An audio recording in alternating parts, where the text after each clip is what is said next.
Terrorism के ख़िलाफ़ सिर्फ जंग को सिर्फ सीआरपी, बीएसएफ या आर्मी के लिए नहीं छोड़ेंगे, जो अपनी जगह पे बहुत अच्छा काम कर रहे थे, हमें भी अपना रोल निभाना पड़ेगा। और मिलिटेंसी की कमर तोड़ने में बाकी फोर्सेस के साथ साथ एसओजी का ख़ास तौर पर और जेएनके पुलिस का इन जनरल एक बहुत बड़ा रोल बन गया हुआ है। और जेएनके पुलिस के बगैर बहुत कम ऑपरेशंस किए जाते हैं। तो आए दिन कहीं ना कहीं हमें कुछ ना कुछ सुनने को मिल रहा है, चाहे पुंछ हो, अभी ये ज़ीवान हमला जो हुआ है, क्या लगता है कि कमी कहाँ हो रही है? मैं कमी नहीं कहूँगा, मैं ये कहूँगा कि ये फेजेस होते हैं टेररिज्म के। मुझे यकीन है कि पुलिस फोर्स जम्मू कश्मीर की इतनी स्ट्रांग है और इतनी कैपेबल है कि वो इन शहीदों के खून का बदला ज़रूर लेगी। 370 हटने के बाद जम्मू कश्मीर को कैसे देखते हैं? जम्मू कश्मीर अब सही मानों में अपने सपने साकार होते हुए देख रहा है। नमस्कार, स्टेट टाइम्स में आप सबका स्वागत है और मैं हूं अमर चौहान। आज जिस पर्सनालिटी से आपको हम मिलवाने वाले हैं उनके बारे में मैं बता दूं, वो एक इंडियन पॉलिटिशियन और फॉर्मर आईपीएस ऑफिसर रह चुके हैं। ये 2013 में आईजीपी जम्मू और उधमपुर के शेरे कश्मीर पुलिस एकेडमी के हेड के रूप में रिटायर हो चुके हैं और Jammu Kashmir police special task force में के निर्माण के साथ साथ 1995 में इन्हें पहले हेड के रूप में माना जाता है। ये लक्षद्वीप के एडमिनिस्ट्रेटर भी रह चुके हैं और इसके साथ साथ ये 13 जुलाई 2019 को जम्मू कश्मीर के गवर्नर सत्यपाल मलिक जी के 5वें सलाहकार के रूप में नियुक्त हुए थे। और इसके साथ साथ गवर्नर सत्यपाल मलिक जी के ये पहले एडवाइज़र हैं जिन्होंने अपनी सुरक्षा को वापस लेने के लिए अनुरोध किया था। इसके बाद ये एलजी जीसी मुर्मू और अब ये एलजी मनोज सिन्हा के एडवाइज़र हैं। मैं बात कर रही हूँ फारूक खान जी की। सर, बहुत बहुत स्वागत है आपका। सर, एक आईपीएस ऑफिसर से एक एडवाइज़र तक का सफ़र कैसा है आपका? आप जर्नी के बारे में थोड़ा बताएं। यस, पर्टिनेंट क्वेश्चन है आपका। ये पुलिस ऑफिसर का ऐसे सिविल एडमिनिस्ट्रेटर के तौर के ऊपर या चाहे लक्षद्वीप हो, चाहे as advisor to honourable governor JNK या प्रेजेंटली एलजी जेएनके, बड़ा फ़र्क दिखता है। लेकिन मेरे लिए फ़र्क नहीं था क्योंकि मैं लोगों के साथ जुड़ा हुआ था शुरू से, लोगों के लिए हमेशा असेसिबल था और यहाँ पे वो असेसिबिलिटी जो थी वो बहुत काम आई और मुझे फ़र्क नहीं लगा रियली। काम वहाँ पे भी करना था, काम यहाँ पे भी करना था। जब आप साफ़ सुथरा काम कर रहे हो तो दिक्कत नहीं होती। और यहाँ पर फ़र्क सिर्फ ये आया कि वहाँ पे हम दो किस्म के लोगों से मिलते थे। एक तो जो विक्टिम्स होते थे क्राइम के और दूसरे जो क्राइम करने वाले होते थे। जबकि यहाँ पे हमें पूरा जो सोसाइटी है उसके डिफरेंट जो सेगमेंट्स हैं उनसे मिलने का मौका मिलता है और उनका काम करने का मौका मिलता। तो इस तरीके से सिर्फ स्कोप वाइडन हुआ। पब्लिक सर्विस वो भी थी, पब्लिक सर्विस ये भी है जी। और मैं अपने आप को भाग्यशाली समझता हूँ कि मुझे ये मौका मिला जम्मू कश्मीर में वापस आके लोगों की सेवा करने का। जी। सर, अगर हम बात करें 1994 में आप एक स्पेशल टास्क फोर्स के पहले हेड थे, तो हम जानना चाहते हैं कि ये कॉन्सेप्ट कैसे आया और आपको इसकी क्या ज़रूरत पड़ी? ये बड़ी लंबी कहानी है जी। इसके लिए तो मैं अक्सर इंटरव्यूज़ में ये क्वेश्चन नहीं लेता, लेकिन आपने पूछा है तो मैं थोड़ा सा बता देता हूँ। ऐसा था कि 1993 में हमारी जम्मू कश्मीर पुलिस की हालत इतनी अच्छी नहीं रही हुई थी, क्रेडिबिलिटी एट स्टेक पे आ गई थी कश्मीर में। जम्मू में पुलिसिंग बहुत अच्छी हो रही थी। हम जो पंजाब का टेररिज्म जो था, जो यहाँ पे भी काफ़ी असर डाल रहा था, जी। उससे डील किया हुआ था। लेकिन कश्मीर में जिस वक्त गए तो वहाँ पे हालात डिफरेंट थे और क्रेडिबिलिटी और कैपेबिलिटी पुलिस की जो थी वो क्वेश्चनेबल हो गई थी। और उन हालात में किसी ना किसी को तो एक आगे बढ़ना था कि जिस यूनिफॉर्म को हमने पहना है उस यूनिफॉर्म की इज़्ज़त को वापस लाएं जी। और उसी नज़रिए से डिसाइड ये किया हमने कि हम टेररिज्म के ख़िलाफ़ सिर्फ जंग को सिर्फ सीआरपी, बीएसएफ या आर्मी के लिए नहीं छोड़ेंगे जी। जो अपनी जगह पे बहुत अच्छा काम कर रहे थे, हमें भी अपना रोल निभाना पड़ेगा। और फिर जो हमसे थोड़ा बहुत हो सकता था वो किया। वो एक लंबी कहानी है, मैं उसमें नहीं जाऊंगा।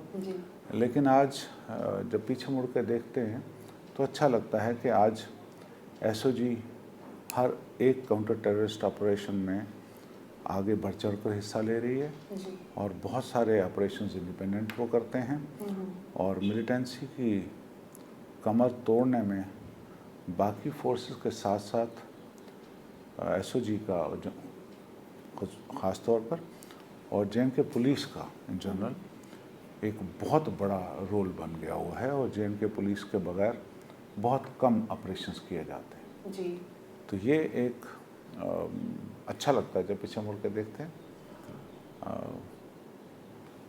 सफ़र में मुश्किलातें भी आती हैं, ख़तरा भी होता है,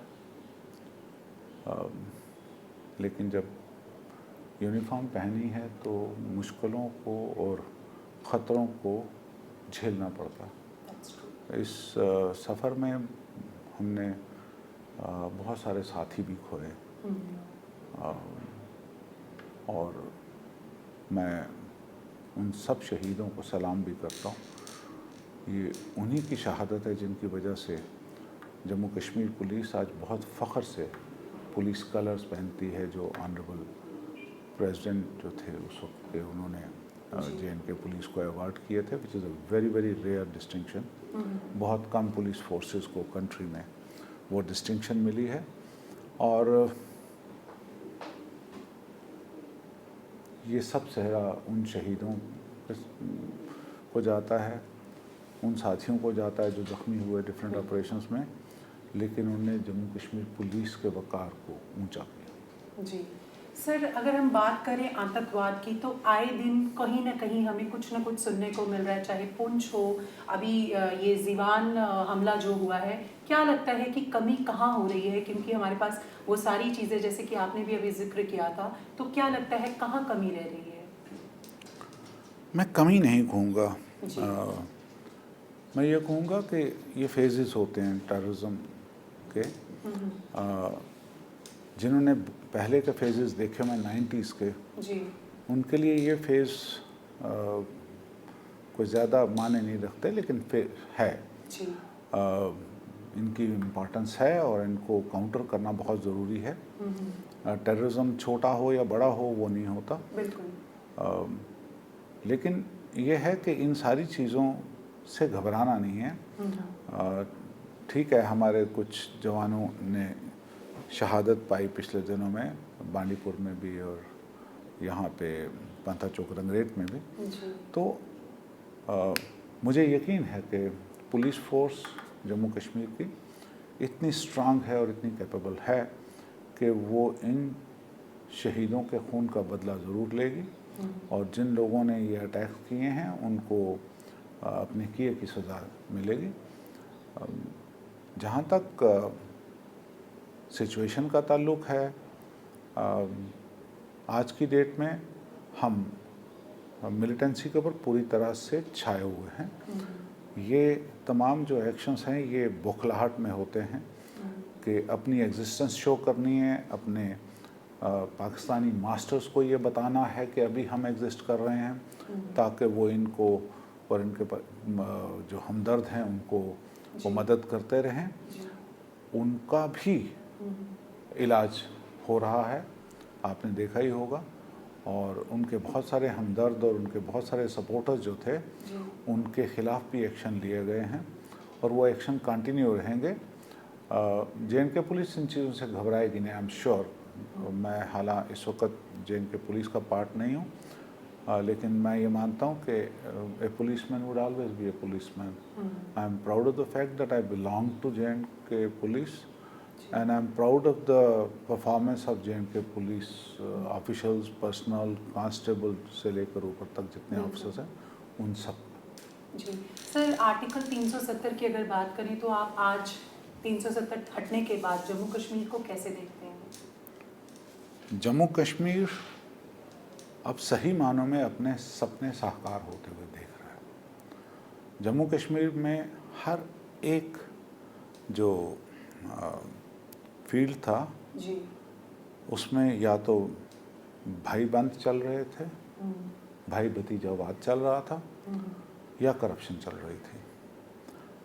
भारत सरकार ने कभी भी जम्मू कश्मीर को पैसे से वंचित नहीं रखा, हमेशा जितना मांगा उससे ज़्यादा दिया, लेकिन वो पैसा लोगों तक नहीं पहुंच पा रहा था। वो पैसा उन हकदारों के पास नहीं पहुंच पा रहा था। वो वेलफेयर स्कीम्स उन लोगों तक नहीं पहुंच पा रही थी जिनके लिए भारत सरकार ने वो स्कीम्स बनाई हुई थी।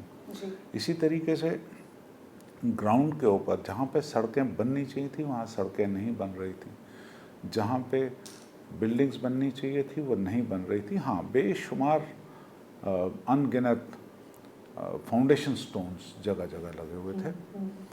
और 5 अगस्त 2019 के बाद आपने देखा होगा कि एक तो सिलसिला शुरू हुआ कि नए कामों को बढ़ाया जाए, और दूसरा शुरू किया कि जो रह गए हुए हैं काम, जी, लैंग्वेजिंग प्रोजेक्ट्स जिनके बड़े बड़े नाम दिए गए हुए थे, बड़े बड़े उनके फाउंडेशन स्टोन्स थे और क्या क्या स्कीम्स लॉन्च हुई हुई थी, लेकिन ग्राउंड पे कुछ नहीं हो रहा था। तो आज की डेट में हमें ये बताते हुए खुशी होती है कि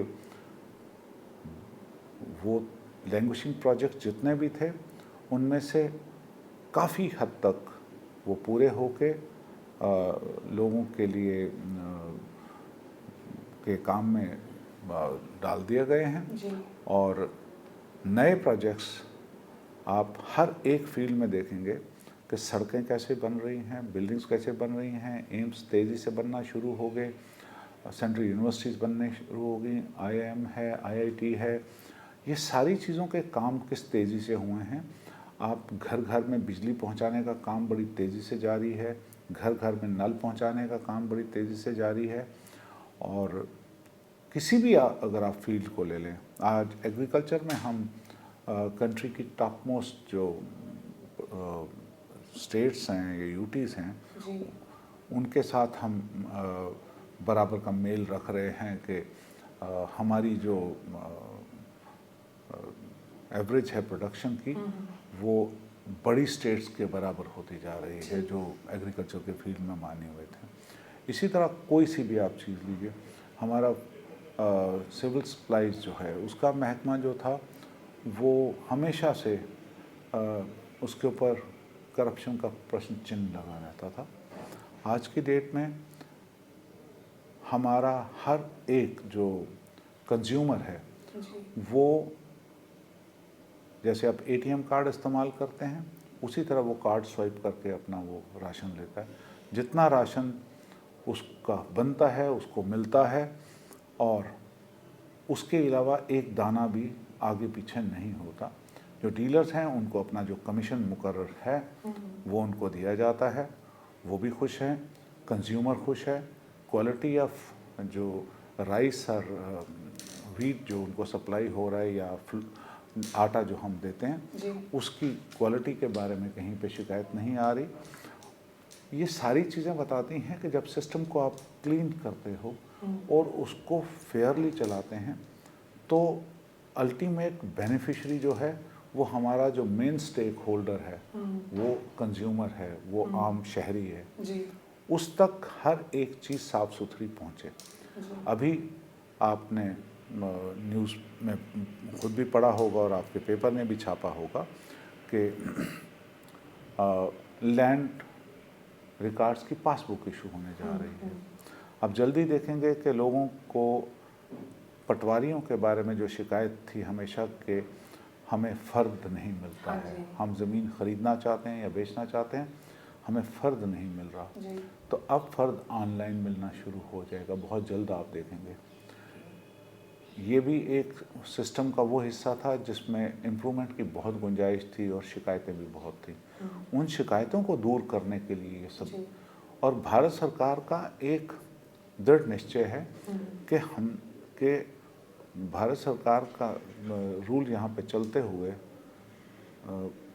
सिस्टम को क्लीन अप कर लिया जाए, और इस तरीके से क्लीन अप किया जाए कि आने वाले वक्तों में भी कोई उसके साथ छेड़खानी ना कर सके। आज की डेट में हमारी फाइल्स चलती हैं 5 मिनट में, एक टेबल पर से दूसरे टेबल पर होती है। ई फाइलिंग इतनी तेज़ी से हो रही है कि हम कोई भी ऑफिसर फाइल को विदाउट एनी जस्टिफाइबल रीज़न वो रोक नहीं सकता अपने टेबल के ऊपर। पहले वाला वो नहीं है कि साहब आपकी फ़ाइल 2 महीने से नज़र ही नहीं आ रही, फ़ाइल कहाँ गई है। तो ये सारी चीज़ें जो हैं, जब इस सिस्टम को क्लीन करने के लिए ये सारा किया गया, और ये सब कुछ 370 के बाद ही मुमकिन हो पाया। और आज हमें खुशी है कि भारत सरकार की दी हुई जितनी भी वेलफेयर स्कीम्स हैं हर एक फील्ड में, वो पूरी तरह से यहाँ पे लागू की जा रही हैं, और आने वाले दिनों में जम्मू कश्मीर की जनता जो है वो उसका भरपूर फ़ायदा ले पाएगी। जी सर, जैसे स्टोन पेल्टिंग की हम बात करें, हम सब इस चीज़ से शायद एग्री करेंगे कि कश्मीर में स्टोन पेल्टिंग काफ़ी हद तक कम हो चुकी है। तो हम क्या माने कि क्या फोर्सेस को फ्री हैंड दिया गया है? देखिए, ये मिसनॉमर बनाया गया कि फोर्सेस को फ्री हैंड दिया गया, फोर्सेस लोगों को मार रही हैं, ये बात गलत है। जी। फोर्सेस ग्राउंड पे अमन कायम करने के लिए हैं, पीस कायम करने के लिए हैं, और वो ऐसे किसी भी तत्व जो उस अमन में कुछ डिस्टर्बेंस क्रिएट करना चाहते हैं उनको काउंटर करने के लिए हैं। उस काम में फोर्सेस ने बेहतरीन काम किया, चाहे वो सेंट्रल पैरामिलिट्री फोर्सेस हैं या जम्मू कश्मीर पुलिस है। लेकिन जो इंसिडेंट्स कम हुए इसके स्टोन पेल्टिंग के, वो डायरेक्ट रिजल्ट है कि जिस वक्त फेयर गवर्नेंस मिलनी शुरू हुई तो नौजवानों में गुस्सा कम हुआ। जब उन्हें रोज़गार के ज़्यादा मौके मिलने शुरू हो गए तो उनको आस लगी कि हमारा फ्यूचर बेटर होगा। जब उनको खेल कूद के लिए बेहतर से बेहतर फैसिलिटीज़ मिलनी शुरू हुई तो वो अपने स्पेयर टाइम को एक हेल्दी एक्टिविटी में लगा पाए। ये सारी एवेन्यूज़ उनके पास पहले अवेलेबल नहीं थी। फोर्सेस ने अपना रोल किया है पीस मेंटेन करने का, बाकी डिपार्टमेंट्स ने मिल के इस तरीके से काम करना शुरू किया कि यूथ को एंगेज कर लिया जाए। यूथ क्लब्स बनाए जा रहे हैं, यूथ के लिए स्पोर्टिंग एक्टिविटीज़, यूथ के लिए एडवेंचर एक्टिविटीज़, यूथ के लिए एम्प्लॉयमेंट एवेन्यूज़, चाहे वो प्राइवेट सेक्टर में हो, इंडस्ट्रीज़ में हो या गवर्नमेंट सेक्टर में हो। हालांकि गवर्नमेंट इतनी नौकरियां नहीं दे पाती है, लेकिन सिस्टम ऐसा बनाया गया। आज की डेट में जिस वक्त हमारा सबऑर्डिनेट सर्विसेज बोर्ड जिस वक्त ये रिक्रूटमेंट कर रहे हैं तो कोई उंगली नहीं उठा पा रहा उसके ऊपर। हमारा पीएससी जो सिलेक्शंस कर रहे हैं उनकी सिलेक्शन की तरफ कोई भी उंगली नहीं उठ पाती, क्योंकि दोनों एजेंसीज इतनी फेयरली काम कर रही हैं। और हमारे सारे कॉम्प्लीमेंट्स हैं उन ऑफिसर्स के लिए और उन मेंबर्स के लिए, उन चेयरपर्सन्स के लिए जो इन इंस्टीट्यूशंस को हेड कर रहे हैं। कोविड के दौरान जिस वक्त हम लड़ रहे थे कोविड से, आपने खुद देखा कि यूटी की मशीनरी ने किस तरीके से काम किया, और बहुत सारी देश की जो बड़ी डेवलप्ड स्टेट्स हैं उनके मुकाबले में जम्मू कश्मीर की एडमिनिस्ट्रेशन ने बेहतरीन तरीके से कोविड को रिस्पॉन्ड किया यहाँ पे, और हम बहुत पता नहीं कितने लोगों की हम जान बचा पाए। ये ज़रूरी बात है कि कुछ लोग उसमें गुज़र गए, लेकिन फिर भी जो नंबर्स थे वो इस तरीके से कंट्रोल किए गए और बीमारी के ऊपर इस तरीके से काबू पाया गया कि हम बहुत बड़ी गिनतियों से बच गए। सो वो साफ बताता है कि 370 के बाद 370 का हवा हट जाने से कहीं पे कुछ भी नहीं है। कुछ पॉलिटिशियंस को प्रॉब्लम हो सकती है क्योंकि उनके लिए फेवरेट विपिंग हुआ था वो कि उसके ऊपर बोलते रहो, काम मत करो, लोगों की तवज्जो 370। आज तो लोग ये सोचते हैं कि 370 था तो क्या था, अब 370 चला गया तो क्या हुआ है। आसमान का कलर चेंज नहीं हुआ, ज़मीन अपनी जगह पर है। हाँ, फ़र्क ये पड़ा है कि आज उनके काम बड़े फेयर तरीके से हो रहे हैं, उनके राइट्स उनको फेयर तरीके से मिल रहे हैं और जितने भी वेलफेयर स्कीम्स के बेनिफिट हैं उनको बग़ैर किसी दिक्कत के मिल रहे हैं। हर आदमी को जो भी उसको पैसा जाना है वो डायरेक्ट उसके बैंक में ट्रांसफ़र हो रहा है, वो किसी के हाथ से नहीं जा रहा कि कोई उससे कमीशन ले सके। वरना तो बेवाओं को दी जाने वाली 1000 रुपये पर मंथ की जो पेंशन थी उसमें से भी परसेंटेज काटी जाती थी। आज की डेट में वैसा सोच भी नहीं सकता कोई। तो ये सारी चीज़ें बताती हैं कि 370 क्या था और 370 के बाद क्या है। जी, आपने अभी रोज़गार की बात करी तो आपकी एक स्टेटमेंट आई है जिसमें आपने कहा है कि टूरिज़्म की वजह से जो यूथ है उन्हें काफ़ी ज़्यादा जो है एम्प्लॉयमेंट जनरेट होगी। तो जो यूथ इस वक्त आपको देख रहे हैं उन्हें आप बताएंगे कि ये कैसे होगा? देखिए, हम टूरिज़्म को आज तक सिर्फ वो कंजर्वेटिव टूरिज़्म देखते रहे जी कि होटल होगा, लोग आएंगे, होटल में ठहरेंगे, घूमेंगे, चले जाएंगे, पहलगाम जाएंगे, गुलमर्ग जाएंगे, माँ वैष्णो के दर्शन करने के लिए जाएंगे, पत्नीटॉप जाएंगे और शिकारे में राइड करेंगे, हाउस बोट में ठहरेंगे।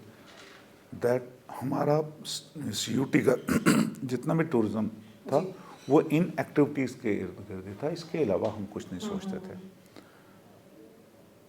हमारे टूरिज़्म डिपार्टमेंट ने बहुत अच्छी स्कीम्स लॉन्च की जिसमें सबसे ज़्यादा स्कोप देखा गया कि जम्मू कश्मीर एडवेंचर टूरिस्ट के लिए एक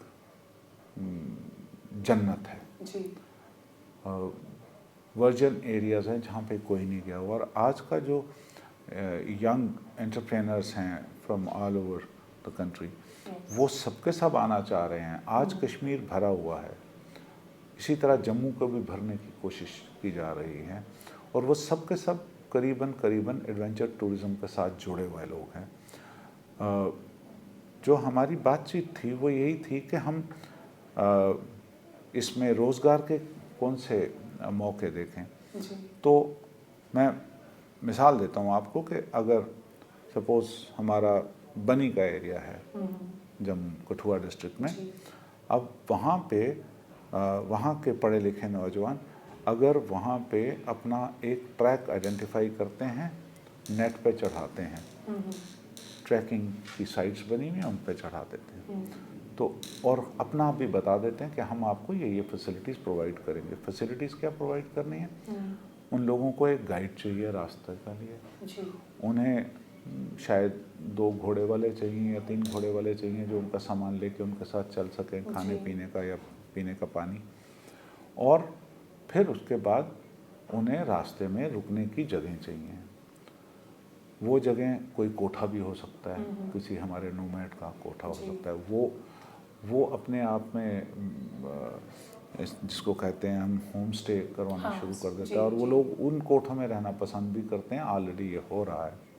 तो इन द प्रोसेस कितने लोगों का रोज़गार बना, घोड़े वालों का ये एक ग्रुप का काम है। अगर ऐसे 10 ग्रुप वहाँ पे हो जाएंगे तो कम से कम 100 लोग 150 लोग उस एरिया के सेल्फ एम्प्लॉय हो जाएंगे और अच्छा खासा पैसा कमाएंगे। और ये जो एग्जांपल मैंने आपको दी है जम्मू कश्मीर, चूँकि हमारा पहाड़ी क्षेत्र बहुत बड़ा है और बहुत खूबसूरत है और बहुत एडवेंचरस भी है, जहाँ पे जाना लोगों को अच्छा लगेगा। और इस पूरे क्षेत्र में जम्मू में भी और कश्मीर में भी अपनी अपनी जगह पे लाखों जो नौजवान हैं उनकी, जिसमें पढ़े लिखे नौजवान भी और जो ज़्यादा पढ़े लिखे नहीं हैं, उन दोनों के लिए एम्प्लॉयमेंट की अपॉर्चुनिटीज़ क्रिएट होंगी। तो इसीलिए इसी संदर्भ में ये बात हो रही थी, और हम वहाँ पे टूरिज़्म डिपार्टमेंट ने बहुत अच्छी एक और भी पहल की कि उन्होंने गाइड्स के लिए, ट्रैकिंग गाइड्स के लिए, सबके लिए उन्होंने एक फर्स्ट रिस्पॉन्ड का कोर्स स्टार्ट करवाया कि जिसमें अगर किसी को कोई दिक्कत आ जाए रास्ते में चलते वक्त, हार्ट अटैक भी हो जाए या गिर जाए, चोट आ जाए, तो उसको हमने किस तरीके से रिस्पॉन्ड करना है। तो वो सारा कोर्स, क्योंकि उस वक्त वो गाइड ही उनका डॉक्टर भी है, वही गाइड ही उनका सब कुछ है, और अगर वो ट्रेंड है तो वो बहुत सारे लोगों की जान बचा सकता है। हालांकि ये कोई डेंजरस एक्टिविटी नहीं है, but accidents can happen anywhere. आप रास्ते में चलते चलते कोई पाँव फिसल के गिर सकता है, चोट आ सकती है, लेकिन वही चोट अगर पहाड़ी पे फिसल के आएगी तो डिफ़िकल्टी हो जाएगी। तो उन सब चीज़ों को देखने के लिए उन्होंने वो भी कोर्सेज स्टार्ट किए। मैं अभी एक कोर्स को देख कर आया हूँ। तो ये सारी एक्टिविटी जो है, ये मैं एक डिपार्टमेंट की कह रहा हूँ। इसी तरह इंडस्ट्रीज डिपार्टमेंट में बड़ी बड़ी मेजर इंडस्ट्रियल हाउसेस को यहाँ पे इनवाइट किया जा रहा है। हमारा जो प्रोड्यूस है यहाँ पे, से एग्रीकल्चर में जैसे सब्जियाँ हैं, वेजिटेबल्स हैं, हार्टिकल्चर में फ्रूट है, उसमें बहुत सारी एक्टिविटीज़ ऐसी होती जा रही हैं कि जिसमें ज़्यादा से ज़्यादा पढ़े लिखे नौजवान जो हैं, जो आमतौर पर नौकरियों की तलाश में इन कॉरिडोर्स में चक्कर लगाया करते थे, आज यहाँ पर आपको बहुत कम नज़र आएंगे। वो अपने एवेन्यूज़ जो हैं बाहर देख रहे हैं और उन्हें वो दिख भी रहे हैं। जी सर, स्मार्ट सिटी की अगर बात करें, जैसे जम्मू को स्मार्ट सिटी का दर्जा दिया गया है, तो इसमें कुछ प्रोजेक्ट्स हैं, जैसे Tawi river front development project है, तवी बैराज प्रोजेक्ट्स हैं, तो इन सारे प्रोजेक्ट्स को कंप्लीट होने में क्या लगता है, कितना समय लगेगा? देखिए, बड़ी देर से आपने देखा है बैराज कितने साल पहले का बना हुआ था, कैसे बनाया गया था, क्यों और किस तरीके से प्लानिंग हुई थी, और उसके बाद इसको अबंडन कर दिया गया। इसको सीरियसली उठाया गया, इसमें जो पैसा डालना था वो डाला गया। और मैं अगर तवी बैराज की बात करूं तो मेरा ख्याल है कि 2022 के एंड तक या 2023 तक के आने तक आप तवी की उस ब्यूटीफुल लेक को देख पाओगे, और जम्मू वालों के लिए वो एक बहुत बड़ी गिफ्ट होगी। उसके साथ साथ मेट्रो का आने का है, उसके साथ साथ जम्मू सिटी का, जम्मू एंड श्रीनगर दोनों सिटी जो हमारी स्मार्ट सिटीज़ हैं, दोनों का नक्शा चेंज होता जाएगा।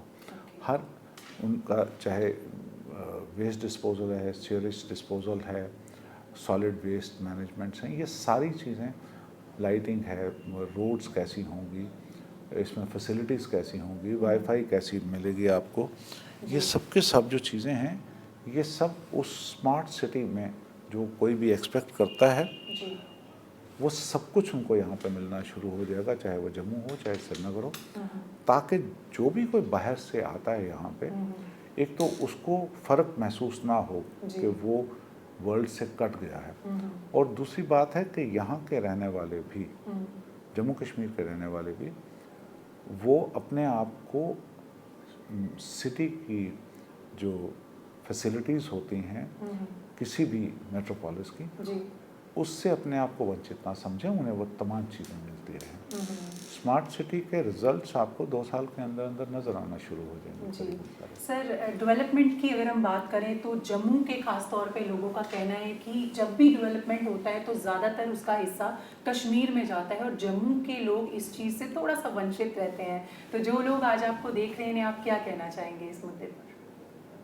मैं उनको गारंटी देना चाहूँगा कि अब ऐसा नहीं हो रहा।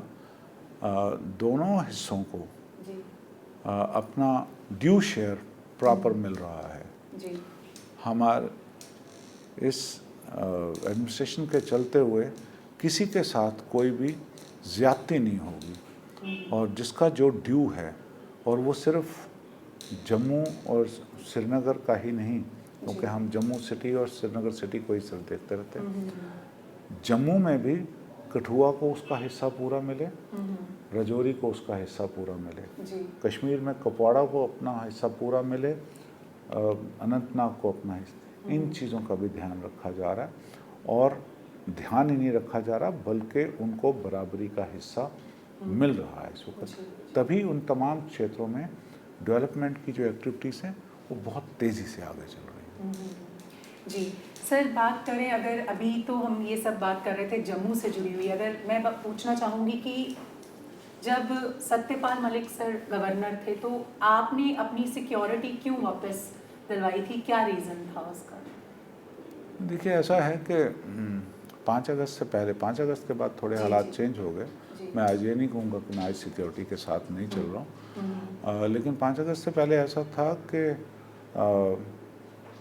चूँकि मैं वहाँ पे सर्व कर चुका हूँ बहुत लंबे टाइम तक, मेरी असेसमेंट के मुताबिक कोई ज़रूरत नहीं थी बीपी गाड़ियों का पूरा काफ़िला लेके चलने की। तो उसी को देखकर, हालांकि मुझे एडवाइजरी भी आ गई जो हमारे सिक्योरिटी के और सीआईडी के जो सीनियर ऑफिसर्स थे उनकी तरफ से, लेकिन तब तक तो हमने वो रखा। लेकिन उसके बाद चूँकि हालात ऐसे हो गए कि एप्रीहेंशन थी शायद कि जो सेसेशनिस्ट हैं, सेपरेटिस्ट हैं, वो कोई ऐसी हरकतें ना करें। हालांकि उनको पूरी तरह से कंट्रोल रखा गया और कुछ भी ऐसी चीज़ नहीं हुई, लेकिन मुझे वो एडवाइस उनकी माननी पड़ी और मुझे सिक्योरिटी अपनी वापस लेके चलना पड़ा। लेकिन उससे पहले मैं I was feeling absolutely comfortable, और आज भी मैं बहुत सारी जगहों पे, कश्मीर में भी कई मरतबा सिक्योरिटी के बगैर चले जाता हूँ, क्योंकि कश्मीर को पहचानता हूँ। मैं जितना सेफ़ अपने आप को जम्मू में समझता हूँ, मैं उतना ही सेफ़ उन जगहों पे। हाँ ठीक है, प्रिकॉशंस रखने पड़ते हैं, एहतियात रखनी पड़ती है, ख़ुदकशी का शौक़ नहीं है, लेकिन यह है कि डर के जीना भी नहीं है। वंडरफुल सर, एक आखिरी सवाल, जैसे बॉलीवुड का कश्मीर में बहुत बोलबाला था 90s की अगर हम बात करें, फिर आतंकवाद की वजह से अचानक से ये सब बंद हो गया। अब बॉलीवुड की एंट्री फिर से कश्मीर में होने जा रही है, और क्या कहना चाहेंगे, जो थिएटर्स बंद हैं क्या वो फिर से खुलेंगे? देखिए बॉलीवुड की एंट्री होने नहीं जा रही, बॉलीवुड की एंट्री ऑलरेडी हो चुकी है। पिक्चर्स की वहाँ टॉप स्टार्स के साथ वहाँ पे शूट्स चल रही हैं हुई। पिछले गर्मियों में तो बहुत सारे मूवी की जो टीम्स हैं, फिल्म टीम्स वहाँ पे आई, उनने शूट्स किए। उसके अलावा बहुत सारे सीरियल्स की वहाँ पे शूटिंग के लिए आते हैं लोग।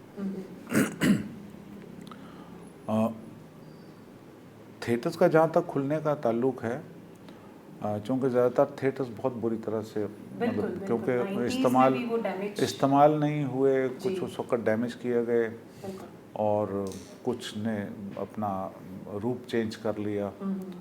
तो अब नए थिएटर्स कैसे बनेंगे ये डिपेंड करता है प्राइवेट एंटरप्रेन्योर्स के ऊपर। वो अपना, अगर वो अपना धंधा स्टार्ट करेंगे तो डेफिनेटली एडमिनिस्ट्रेशन की जिम्मेदारी बनती है कि वो उनको पूरी तरह से प्रोटेक्शन भी प्रोवाइड हो। लेकिन ये प्राइवेट सेक्टर की एक्टिविटी है, इसके बीच में सरकार सिर्फ उनको फैसिलिटेट कर सकती है, खुद स्टार्ट नहीं कर सकती।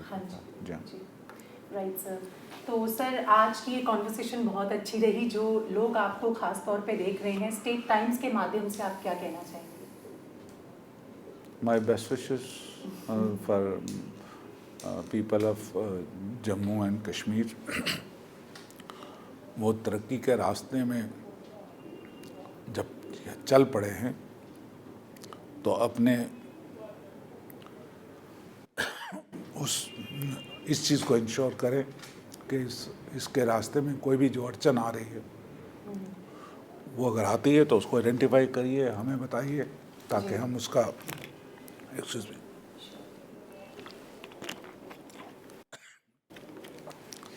ताकि उसका इलाज किया जा सके। और जम्मू कश्मीर बहुत तेज़ी से आगे बढ़ रहा है। Let's hope to see the best days of Jammu and Kashmir. Thank you so much sir, thank you so much. तो ये थे हमारे साथ फारूक खान जी, जिनके साथ हमने अलग अलग मुद्दों पर बातचीत की। अगली बार आपको एक नई पर्सनालिटी से मिलवाएंगे, तब तक अपना ख्याल रखें and keep watching state times.